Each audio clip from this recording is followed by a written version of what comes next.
name is Damiana Grande on YouTube, and I am a flight attendant with a US airline. So I had to do my makeup for class because I had to film a YouTube video for class that you may have seen or not. It's honestly not interesting unless you're going to the same school as I am or you plan to go to the same school, and then it's a little interesting because it's kind of like a cheat code. I already did my makeup for the video and I didn't want to waste it since it's 11:30 at night. I literally did it for a 3-minute video and I was like, ugh, I have to do something. So I went to my Instagram and I posted a story asking if you guys had any flight attendant questions, and some of you answered and some of you gave some stupid answers. Emily, I'm looking at you. I'm using your questions anyway. And I also went back to a post I did like a year ago where I asked the same question. All right. First question is, how much do you hate pouring Diet Coke? So, at my airline, we don't pour drinks, so it doesn't bother me at all. That is a question I would ask for my passengers. However, I love Diet Coke on the airplanes. It's like one of my favorite drinks, actually. I swear to God, it tastes totally different in the sky.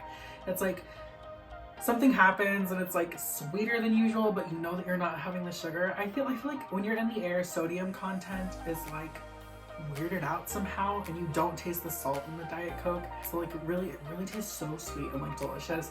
It does take a while for me to pour it, but I don't mind because it's for me. Second question is, does it ever feel like a routine or does it get repetitive?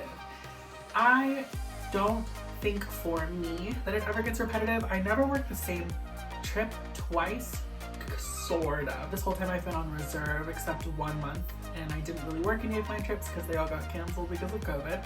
So usually I'm on reserve, and when we get called, we never get called for the same trip twice unless it's like a stupid Dallas-Fort Worth turn, which I did a couple times last month. I actually didn't even have any trips last month and I was so annoyed. But no, it never gets repetitive. The passengers are always different every time. We never have the same crew. So it's like every single flight is like a new experience because you're always meeting somebody new to work with, and sometimes your passengers are great and sometimes they are just okay. But it never gets repetitive. I absolutely love that every day I go to work and it's something brand new. This question is from Emily, from one of her followers.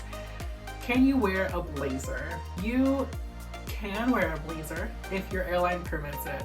When you work for an airline, you have a set uniform that you have to wear, and you have to keep uniforms up. My company doesn't have any blazers, so we don't wear blazers. Other companies like United, and I think maybe American, has blazers. I know Delta does, right? If your company has a blazer, feel free to wear it. If your company doesn't have a blazer, maybe keep that at home. Does the flight attendant fly the plane? So actually, if something were to happen, we are trained to fly the plane. We're absolutely not trained to fly the plane. If something happens, the planes basically fly themselves. That's why there's 2 pilots up front, so that if something happens to one of them, the other one can take control. If something happens to both of them, I feel like we could probably take control with guidance, but really the plane would just land itself in that case, I'm sure. I don't know. That's an extreme emergency that will never happen. Jesus. What is your normal route? So, like I said before, usually we don't have a normal route. However, we can bid for the same trip over and over again. So this next month, I am flying into Tampa. I had to work all commutable trips, which means I need to be able to commute into base with enough time to actually work my trip. So all the trips that I bid for were red-eyes. So when I get in, I will go from Tampa to Vegas or Tampa to Denver or something like that. I have, I think, the same trip 3 times. So this time, when somebody asks me on my flight, is this your usual route? I can actually say with confidence, yes, this is my 3rd time I've done this month. I think that qualifies as my usual route. There are also some senior flight attendants who absolutely love turns, and they all get together. I think especially in our Chicago base, they all sort of work the same trip all the time. So it is possible to have a usual route, but I don't have a usual route yet. Coming soon. How do you become a flight attendant?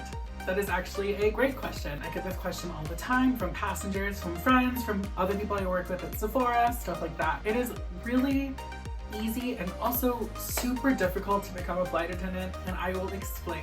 So a little bit of a shortcut to it would be to go to this website called Flight Attendant Career Connection. I will put that in the comment section below so that you guys can see that. Actually, check the description of the video and I'll post it in there. Flight Attendant Career Connection. It is run by a former, I believe, flight attendant named Abby Unger. She has a great set of skills that you need to have, so if you have any questions, they're probably answered on that website. There's also a list of current airlines that are hiring. So airlines hire in windows. My airline hires, I think we're hiring right now actually, but usually we hire in a couple days of a window. This time it's been a couple weeks of a window. We are hiring a lot through 2022.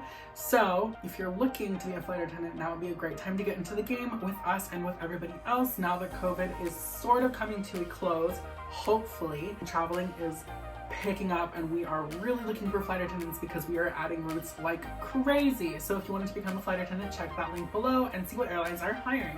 Come fly with me if you know what airline I work for. That would be amazing. I'd love to see you on the line. Ask me some questions. If you have any questions, follow me on Instagram and DM me there and I will be happy to answer more questions for you. But that is how you get hired. First couple steps.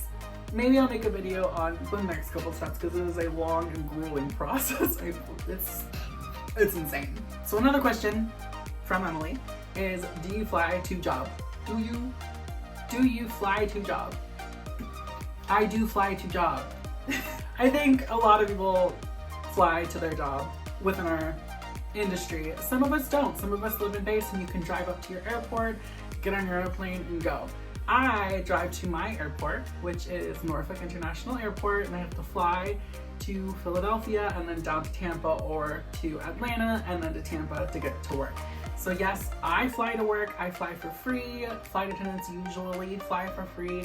I won't speak for all of us because I don't know how charters work, but my company has benefits so that I can hop on another company's airplane to get to work for free, which is great. I do fly to my job. Other people don't, and they're kind of lucky for it, but I really like Virginia, so I'm staying. I'm flying to my job. The last question is from my friend Caroline, which she asked last year, and I'm finally getting to it. I think I actually answered it in my story last year, but I'm gonna use it in today's video as well.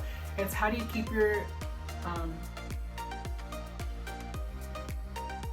the question is, how do you fly so much and keep your skin so hydrated and happy? This question is the reason why I still work at Sephora. Skincare is one of my big things. I absolutely feel the need to always take care of my skin, as one should, but I really want to stay young as possible. It's also really harsh on your skin to fly all the time. You're so close to the sky in a metal tube, the sun is going to get you. And also it gets so dry on those airplanes, it's insane. I have an insane skincare routine. I have like 10 steps. So if you wanted to see a skincare routine video, I could definitely do that too. Make sure that you are super hydrated with tons of skincare products. Make sure you know what's good for your skin. So what's good for my skin isn't necessarily good for yours. But I do recommend that nighttime oil steaming thing. I get in the shower, take off all my makeup, and then I use a cap full of olive oil and I press it into my skin, and I literally let the shower just steam all of the oil into my skin, and it's amazing. I love it. I wake up in the morning and I still feel super hydrated. I'm usually super dry and I have a glow in the morning now, which is great. I actually got this tip from JLo Skincare line because she swears that she's done this for literally her whole life, and I was like, whatever, and now I'm doing it and I freaking agree. It's amazing. I can't believe I've never done it before. Alright, I feel like those 8 questions are enough for now. I want to take my makeup off and do that little steaming routine that I was talking about. So I will catch you guys in the next video. I have a lot of trips coming up this month, so that's going to be exciting. I feel like maybe a meal prep video is coming. I feel like that's coming. If not, I will see you guys in Vegas, I believe. I'll talk to you later. Goodbye.